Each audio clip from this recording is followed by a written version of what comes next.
जाणार आहोत शिवतीर्थ बाहेर आपले प्रतिनिधी कृष्णा सोनारवाडकर आपल्यासोबत जोडले गेलेले आहेत। कृष्णा, आज शिवतीर्थच्या परिसरात आता खरं तर सकाळची 7ची वेळ 11ची वेळ मेळाव्याची देण्यात आलेली आहे।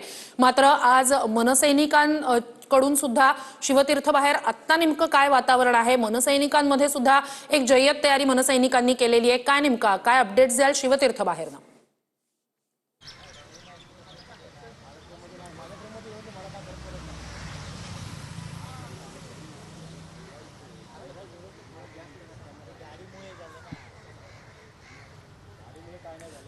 तर वरळी डोम मधली ही तयारी आपण पाहतोय। आज याच ठिकाणी हे व्यासपीठ आहे ज्या ठिकाणी ठाकरे बंधू एकत्र येणार आहेत, एकाच मंचावर दिसणार आहेत। पुन्हा एकदा शिवतीर्थ बाहेर आपले प्रतिनिधी कृष्णा सोनारवाडकर आहेत, त्यांच्याकडे जाऊया। कृष्णा, शिवतीर्थ बाहेर आता सकाळी खरं तर 7ची वेळ आहे, 11चा विजयी मेळाव्याची वेळ आहे। मात्र मनसैनिकांमध्ये एक वेगळाच उत्साह गेल्या काही दिवसांपासून दिसलेला होता। तर काय नेमकं वातावरण आहे?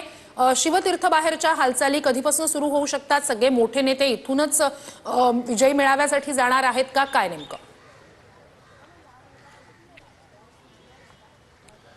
खरं तर सकाळी 7ची वेळ आहे आणि त्यामुळे आत्ता शिवतीर्थवरती जरी तेवढ्या काही हालचाली नसल्या तरी जे काही प्रमुख नेते आहेत ते शिवतीर्थवरती पहिल्यांदा पोहोचतील आणि त्यानंतर वरळीच्या डोममध्ये ते जातील। आणि वरळीच्या डोममध्ये महाराष्ट्रातून येणारी जी काही मनसैनिकांची त्याचबरोबर ठाकरे गटाच्या जी काही आणि मराठी माणसांची काही गर्दी आहे ती वरळीच्या डोममध्ये व्हायला सुरुवात होणार आहे। 11ची वेळ देण्यात आलेली आहे। सुरुवातीला ही वेळ 10ची होते आणि त्यामुळे 11 ते 12 वाजेपर्यंत सगळे महाराष्ट्रातून जी लोक आहेत ती आल्यानंतर खरं तर 12 वाजेपर्यंत हा कार्यक्रम सुरू होईल आणि त्यानंतर मनसे अध्यक्ष राज ठाकरे नेमकं काय बोलतात आणि उद्धव ठाकरे भाषण कसं होतं, कारण मागच्या काही दिवसापासून हिंदी सक्तीच्या विरोधामध्ये म्हणजे तिसऱ्या भाषेच्या विरोधामध्ये ज्या पद्धतीने रान उठवण्यात आलेलं होतं आणि सरकारला हा GR रद्द करायला लावलेला होता आणि त्यानंतर विजय मेळाव्याची तयारी ही मोठ्या प्रमाणामध्ये करण्यात आलेली आहे।